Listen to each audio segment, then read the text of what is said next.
Alright folks, I'm back at it. You know, it's been about a 2-month break, but I'm finally back to work. And first one I got here is basically just a cleanup job. This lady had bees here in her corner floor joist, had an exterminator come and you know, quote unquote take care of it, and now she has honey dripping out of her ceilings. So I've been inside, saw that. She's got a huge big wooden bookcase on this wall, so I'm not going to mess with it. Take off the bottom 2 rows of siding just like I would do a removal, and we'll cut that band board, reach in there and see what we see. Alright, so we got it all opened up. Had to take off the bottom 2 rows of hardy here. This house has kind of a funny shape. It actually drops down, so the bottom of the hardy was here. When I opened it up, I didn't see anything. All I saw was this little bit of comb. I thought, man, how in the heck? That makes such a mess inside. But then you look up in here and you can see it's all further up in there in the floor joist. There's some over here on this side as well going in, and then also dropping down inside the wall. So anyway, it's all opened up. There's one bee that's buzzing around here kind of checking things out because she smells the honey, but everybody else is long gone, and so we're just going to start cutting combs and getting it cleaned up. Okay, so we got it done, and I apologize for not making a better video along the way. I don't know why it's so cloudy. Yeah, I got fog on my lid because I'm sweaty. Anyway, we got it done, and since this was a dead out colony that had been poisoned, there's actually no bee activity in there. There's a couple scouts flying around checking it out. But I went ahead and nailed it back up for the homeowner. It's nothing fancy. He knows that, he's okay with it. They're going to get their house re-sided here in the near future anyway.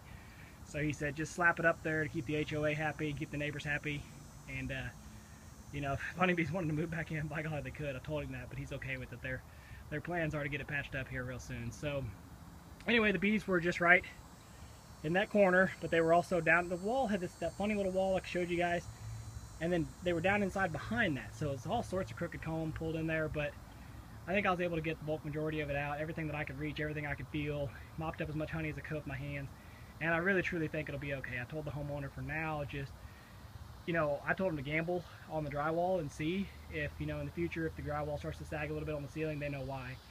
And then they can just call somebody out to replace the drywall. But I told him for now I wouldn't even bother cutting it. So just leave it as is and hope everything's fine. I think it will be.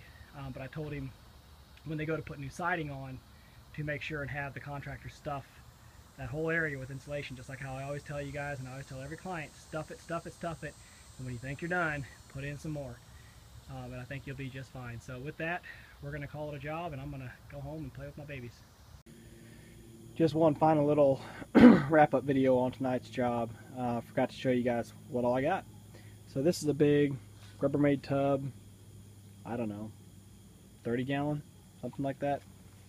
And we've got quite the healthy pile of honey inside, and it's something that I would absolutely love to put out in the backyard and let my bees try to take advantage of it, but I know that it has been sprayed probably multiple times, and I also know that it's full of small hive beetle maggots and wax moth already, so, and full of fiberglass insulation, so I'm not going to chance it. It's just not worth it. I'm going to get 2 big heavy-duty trash bags here and fill them up.